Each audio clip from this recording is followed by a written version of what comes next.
नमस्कार साथियों, स्वागत है आप सभी का विद्या प्रेमी में। आज के इस सेशन में देखेंगे 18 अगस्त 2026 से जुड़ी हुई टॉप 8 एमसीक्यू जो कि हर एग्जाम के दृष्टिकोण से अत्यधिक महत्वपूर्ण है।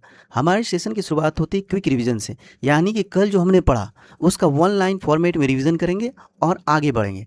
इस चैनल का एकमात्र ऑब्जेक्टिव है कम समय में आपका अधिक से अधिक करंट अफेयर्स रिवीजन हो और रिकॉल हो। चलिए शुरू करते हैं इस सेशन को, लेकिन उससे पहले इस चैनल से सारी पीडीएफ आपको टेलीग्राम पे मिल जाएगी और टेलीग्राम का link in the description, YouTube की डिस्क्रिप्शन में मिल जाएगी। चलिए शुरू करते हैं। पहला सवाल है, हाल ही में 11 अगस्त 2026 को हंगरी के नए राष्ट्रपति के रूप में किसे चुना गया? एंड्रास बाका को। न्यायाधिकरण सुधार विधेयक 2026 में किस नए निकाय के प्रावधान करता है? यह है राष्ट्रीय न्यायाधिकरण आयोग। बैंकर्स बुक एविडर्स बिल 2026 में किसे पुरानी अधिनियम को जगह लेता है? यह है बैंकर्स बुक साक्ष्य अधिनियम 1891। महासागर और ध्रुवीय विज्ञान और प्रौद्योगिकी 2026 पर 8वें ब्रिक्स कार्य समूह की बैठक किस राज्य में आयोजित की जा रही है? यह है गोवा। पांचवा सवाल है, अभ्यास उदार शक्ति भारतीय वायुसेना और किस देश की वायुसेना के बीच एक द्विपक्षीय वायु अभ्यास है? रॉयल मलेशिया वायुसेना। सवाल नंबर छठा है, 2025-26 में प्रधानमंत्री राष्ट्रीय डायलिसिस कार्यक्रम के तहत किस राज्य में डायलिसिस केंद्रों की संख्या सबसे अधिक है? गुजरात में। महात्मा गांधी, ये मोदी जी का गौरव पुरस्कार मुख्य रूप से किससे संबंधित है? एलिफेंट कंजर्वेशन से। लास्ट सवाल है, अगस्त 2026 में लॉन्च किया गया ग्रामीण ज्ञान सेतु मोबाइल एप्लीकेशन मुख्य रूप से किस निर्वाचन क्षेत्र में पुस्तकालय को जोड़ने के उद्देश्य है? यह है गांधीनगर। 18 अगस्त से जुड़ी हुई करंट अफेयर्स देख लेते हैं। हाल ही में भारतीय खेल मंत्रालय ने किस संगठन को निलंबित कर दिया है? यानी कि इंडियन स्पोर्ट्स को सस्पेंड कर दिया गया। यह है table tennis federation of India, भारतीय टेबल टेनिस महासंघ। Option number A. Table tennis federation of India ने सस्पेंड कर दिया अगस्त 2026 में खेल मंत्रालय को। खेल मंत्रालय द्वारा table tennis federation of India को अगस्त 2026 में सस्पेंड कर दिया है। कारण क्या था? कारण था महासंघ की प्रबंधन और व्यवस्था में कमी। इसे एक निर्देश दिया गया था। इंडियन ओलंपिक एसोसिएशन द्वारा टेबल टेनिस फेडरेशन चलाने के लिए एक समिति बनाने का निर्देश दिया गया, जो बनाने में असफल हो गए। और TTFI का फुल फॉर्म क्या है? Table tennis federation of India. इसको याद कर लें क्योंकि फुल फॉर्म में एक क्वेश्चन पूछा ही जाता है। और भारतीय टेबल टेनिस महासंघ है जिसको सस्पेंड कर दिया गया। अब BCCI यानी क्रिकेट से जुड़े हुए करंट अफेयर्स देख लेते हैं। BCCI के चेयरमैन कौन है? मिथुन मनहास। ये कितने नंबर के हैं? ये 37वें नंबर के चेयरमैन है। ICC के चेयरमैन कौन है? इधर हाल ही में हम लोगों ने रिवाइज किया, जय शाह। अमित शाह के पुत्र हैं जय शाह। ये है इसकी मुख्यालय कहाँ है? यूएई के दुबई में। IPL T20 किन्होंने जीता 2026? ये है RCB। और T20 वर्ल्ड कप किसने जीता? इंडिया ने। इधर हाल ही के दिनों में T20 में सबसे ज्यादा रन बनाने वाले कौन प्लेयर है? ये है जॉस बटलर। इन्होंने किरण पोलार्ड को पीछे कर दिया 14,000 रन से अधिक बना के। चलिए, क्रिकेट से संबंधित सारे करंट अफेयर्स हमने रिवीजन कर लिए। कि भारत ने किस देश में आयोजित राष्ट्रमंडल तलवारबाजी चैंपियनशिप 2026 में अपना पहला समग्र खिताब जीता? यह है नाइजीरिया। Option number C. ये तलवारबाजी चैंपियनशिप क्या होता है? चलिए पहले समझते हैं। मान के चलते हैं दो व्यक्ति है, ये दोनों के हाथ में स्वॉर्ड्स है यानी तलवार है। दोनों तलवार से एक दूसरे से प्रहार करते हैं। जो पहले इसको छू ले, जो एक दूसरे को पहले छू ले वो विनर हो जाता है, यानी टच कर ले वो विनर हो जाता है। यह गेम हुआ था नाइजीरिया के लागोस में। भारत का प्रदर्शन इसमें शीर्ष पे रहा क्योंकि इन्होंने ओवरऑल चैंपियंस टाइटल जीता।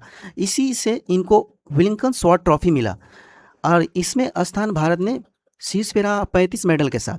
13 स्वर्ण पदक मिले, 8 सिल्वर मिले, 14 ब्रॉन्ज मिले।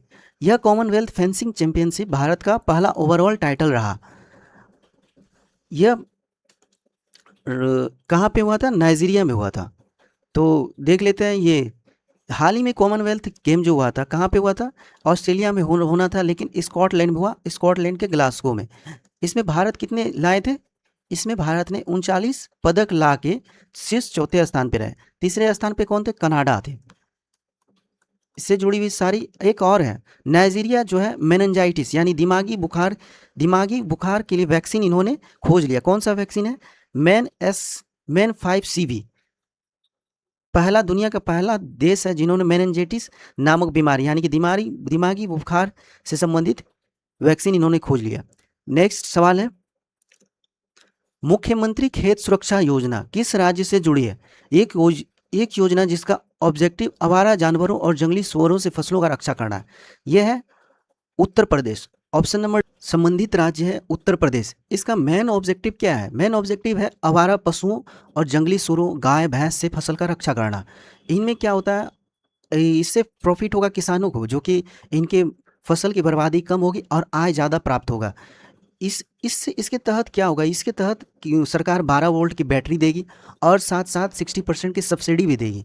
इसमें जैसे कि ये है जंगली सूअर हो गए, इन सबको हल्का सा करंट मारेगा ताकि फसल जो है हल्का झटका पड़ेगा, जिससे जानवर मरे भी नहीं और काम भी हो जाए। इसमें सरकार एक सौर पैनल देगी और चार्ज कंट्रोलर भी देगी और 12 वोल्ट की बैटरी भी देगी। इस तरह से फेंस लगाया जाएगा। ये आप देख सकते हैं, जंगली सूअर, गाय, बैल, भैंस इससे रक्षा कर सकती है। तो किस सरकार ने यह दी है? यह है उत्तर प्रदेश की सरकार। मुख्यमंत्री खेत सुरक्षा योजना, ऐसे पूछा जाएगा मुख्यमंत्री खेत सुरक्षा योजना किस राज्य से जुड़ी हुई है? यह होगा उत्तर प्रदेश। बिहार के सीएम का नाम क्या है? सम्राट चौधरी। ये नीतीश कुमार के रिप्लेस करके बने सम्राट चौधरी। तमिलनाडु को कौन सीएम है? थालापति। क्या नाम है?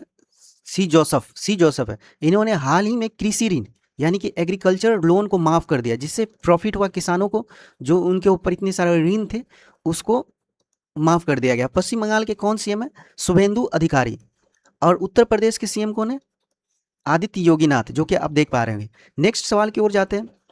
नेक्स्ट सवाल है, लुप्त प्राय प्रजातियों के संरक्षण को उजागर करने के लिए पहली बार ब्लैक नेक क्रेन फेस्टिवल, काले गर्दन यानी कि काले गर्दन वाले सारस महोत्सव का आयोजन कहाँ किया गया? Option number B, Ladakh. यह जो है पहली बार ब्लैक नेक क्रेन फेस्टिवल कहाँ पे आयोजित किया गया था? लद्दाख में। उद्घाटन क्या है? उद्घाटन है 11 अगस्त 2026 को उद्घाटन किया गया है। यह 3 दिवसीय अवसर है। इसमें किया जाता है, ब्लैक नेक क्रेन की कंजर्वेशन के लिए जागरूकता अभियान चलाई जाती है। ये मेन ऑब्जेक्टिव था। ये इंपॉर्टेंट लोकेशन है लद्दाख के चांगथांग स्थित वन्य जीव अभ्यारण्य। ब्लैक नेक क्रेन एकमात्र प्रमुख प्रजनन क्षेत्र है। इसके आर्द्रभूमि क्षेत्र कौन कौन से? त्यूस्कर और हानले।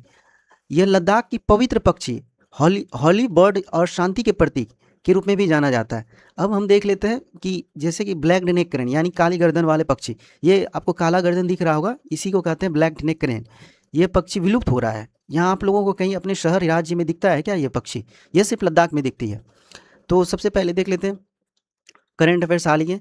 नई दिल्ली के सीएम कौन है? रेखा गुप्ता, जो कि चौथी नंबर की शायद महिला है, कंफर्म नहीं हुई। कमेंट सेक्शन में बताएं कितनी नंबर की सीएम है महिला में। अब पटना के कौन है? सीजीआई हैं पटना के सुधीर सिंह। और लद्दाख के लेफ्टिनेंट गवर्नर कौन है? ये कितनी बार मैंने बताया, विनय कुमार सक्सेना। इन्होंने किसको रिप्लेस करके बनाया? कविंदर गुप्ता जी को रिप्लेस करके बनाया। सवाल है, दिल्ली सरकार द्वारा शुरू की गई विद्या वाहिनी योजना की मेन ऑब्जेक्टिव किन छात्रों का समर्थन करना है? यह है सरकारी स्कूल में कक्षा 9 की लड़कियां। दिल्ली विद्या वाहिनी स्कीम, इस योजना का ऑब्जेक्टिव क्या है? इसमें क्या दिल्ली सरकार द्वारा लाया गया था? इसका लाभार्थी है कक्षा 9 में पढ़ने वाली लड़कियां। छात्रों को साइकिल दिया जाएगा, इसका मुख्य सहायता है, ताकि इसका लोगों को, लड़कियों को स्कूल पहुंचने में दिक्कत ना हो। खासकर उन छात्रों की मदद करना जिन्हें आने जाने में परेशानी होती है। स्कूल आने जाने के रास्ता का आसान करना, रेगुलर प्रेजेंट रहना, कंटिन्यूटी और सेल्फ डिपेंडेंट होना, उज्जवल भविष्य की ओर सशक्तिकरण इसका मेन ऑब्जेक्टिव कह सकते हैं। चलिए आगे देखते हैं, दिल्ली सरकार द्वारा मेन क्या क्या योजना स्कीम लाई गई थी वो देख लेते हैं। एक लखपति बिटिया योजना लाया गया था। लखपति बिटिया योजना, इसके तहत क्या होता था? इसमें क्या होता है कि लड़कियों को ग्रेजुएशन, बर्थ से लेकर ग्रेजुएशन तक फाइनेंशियली मनी प्रोवाइड किया जाता है। और एक लक्ष्मी योजना भी शुरू की गई थी। लक्ष्मी योजना शुरू की गई थी किस लिए? इसमें क्या होता है कि 2500 रुपया महीना हर मंथ दिया जाता है लड़कियों को, ताकि जीवन अच्छे से कठिनाई से ना बीते। दो योजना है, लखपति बिटिया योजना और लक्ष्मी योजना, दोनों एक ही जैसा लगता है लेकिन अलग अलग। लक्ष्मी योजना महीना में पैसा मिलता है और लखपति बिटिया योजना में क्या होता है, जन्म से लेकर ग्रेजुएशन तक फाइनेंशियली हेल्प किया जाता है। नेक्स्ट सवाल है, ग्लोबल मैन्युफैक्चरिंग हब के रूप में भारत के स्थापित करने के लिए प्रमुख क्षेत्र रिपोर्ट किस संगठन ने जारी किया है? यह आंसर है नीति आयोग ने। इसकी रिपोर्ट कौन पेश करता है? इसकी रिपोर्ट नीति आयोग पेश करता है। रिपोर्ट में 4 प्रमुख विनिर्माण क्षेत्र बताए गए। पहला है केमिकल, फिर दूसरा है टेक्सटाइल उद्योग और तीसरा है दूरसंचार एवं नेटवर्किंग उपकरण, सौर फोटोवोल्टिक यानी सोलर पीवी को पेश करना है इसका। रिपोर्ट का क्या थीम है? Key sector for establishing India as a global manufacturing hub. मूल्यांकन के बेस कौन कौन से हैं? मार्केट कैपेसिटी को बढ़ाना, कंपटीशन को बढ़ाना, फंक्शनल स्ट्रक्चर को बढ़ाना, तकनीकी को बढ़ाना और एम्प्लॉयमेंट जनरेट करना और वैल्यू चेन बढ़ाना। मेन ऑब्जेक्टिव क्या है? इसमें मैन्युफैक्चरिंग इकोसिस्टम और भारत के एक्सपोर्ट और घरेलू मूल्यवर्धन को स्ट्रॉन्ग बनाना है। अब इसका मतलब कि नीति आयोग के द्वारा ग्लोबल मैन्युफैक्चरिंग हब के रूप में भारत को स्थापित करने के लिए प्रमुख क्षेत्र जारी किया है। अब नीति आयोग किसको रिप्लेस करके बना? इन्होंने प्लानिंग कमीशन यानी कि 2015 में रिप्लेस करके नीति आयोग बना। 2015 को रिप्लेस करके क्या बना? National institute for technology for India. इसके सीईओ कौन है? सीईओ है अनुराग जैन। इन्होंने किसको रिप्लेस करके बना? इन्होंने रिप्लेस किया निधि चिब्बर को। और इसके कौन है अध्यक्ष? कौन होते हैं? पीएम नरेंद्र मोदी। नेक्स्ट सवाल देखते हैं, नागरिकों से भारतीय भाषा के डेटा सेट एकत्र करने के लिए भाषणी मिशन के तहत कौन सी क्राउड सोर्सिंग पहल शुरू की गई? भाषादान। यह पहल किसने शुरू किया था? भाषादान द्वारा शुरू किया गया था। यह भाषणी मिशन के तहत लॉन्च किया गया था। मेन ऑब्जेक्टिव क्या है इसका? मेन ऑब्जेक्टिव है डेटा कलेक्ट करना, भाषाओं की आवाज़, टेक्सटेड और अनुवाद। जैसे कि आप देख रहे हैं लोगों का आवाज़ डेटा के रूप में सिस्टम में अपलोड किया जाता है एआई द्वारा। यह आम लोगों की भागीदारी बढ़ाता है। किसके द्वारा? क्राउड सोर्सिंग के द्वारा। डिजिटल संसाधन मजबूत होते हैं इससे। भाषणी किसके द्वारा लाया गया था? भाषणी मिशन को भाषादान के तहत लाया गया था। नेक्स्ट सवाल देखते हैं, अंतरिक्ष मलबे को कम करने और उसकी निगरानी करने के लिए किस भारतीय संगठन ने उपाय बढ़ा दिए हैं? यह है इसरो। यह संगठन किसके द्वारा लाया गया था? इसरो के द्वारा। मेन ऑब्जेक्टिव क्या थे? जैसे कि अंतरिक्ष में टक्कर लगता है, मलबे हैं, ये सब कचरा सब दिख रहा है, मलबे और कचरा सबको कम करना है। इसमें ट्रैक और मॉनिटर करता है। किसको मॉनिटर करता है? मौजूद वस्तुओं, ये सब जितने भी ऑब्जेक्ट दिख रहे हैं ट्रैक और मॉनिटर करता है। यह जो है निगरानी की जारी करता है इस IS-40M के जरिए। मिशन पूरा होने के बाद कंट्रोल, री एंट्री और डी ऑर्बिटिंग जैसे उपाय अपनाए जाते हैं। मेन ऑब्जेक्टिव है नए मलबे के निर्माण को कम करना और अंतरिक्ष को सेफ रखना। यह एफर्ट जो है international space debris migration guidelines के अनुरूप होता है। अब हाल ही में इसरो की स्थापना कब हुई? हमारा देश कब स्वतंत्र हुआ? 15 अगस्त। और गांधी जी का डेट ऑफ बर्थ क्या है? 1869। लेकिन ठीक 100 साल बाद 15 अगस्त 1969 को इसरो की स्थापना हुई। इसके पिता या जनक किसे कहा जाता है? विक्रम साराभाई को। इसी की याद में एक अवार्ड दिया जाता है, विक्रम साराभाई अवार्ड। अभी हाल ही के दिनों में विक्रम साराभाई अवार्ड किसको मिला? अन्नपूर्णा सुब्रमण्यम जी को मिला, जो हम लोगों ने पिछले दिनों पढ़ा। तो ये किसको दिया है? कॉस्पर अवार्ड होता है। कॉस्पर अवार्ड जो है इसरो और नासा दोनों के द्वारा दिया गया। कॉस्पर अवार्ड किसको दिया गया? पहली महिला थी अन्नपूर्णा सुब्रमण्यम, इनको दिया गया। लेकिन एक और इसरो से जुड़ी एक करंट अफेयर्स है जिसको मून बेस मिशन भी कहते हैं।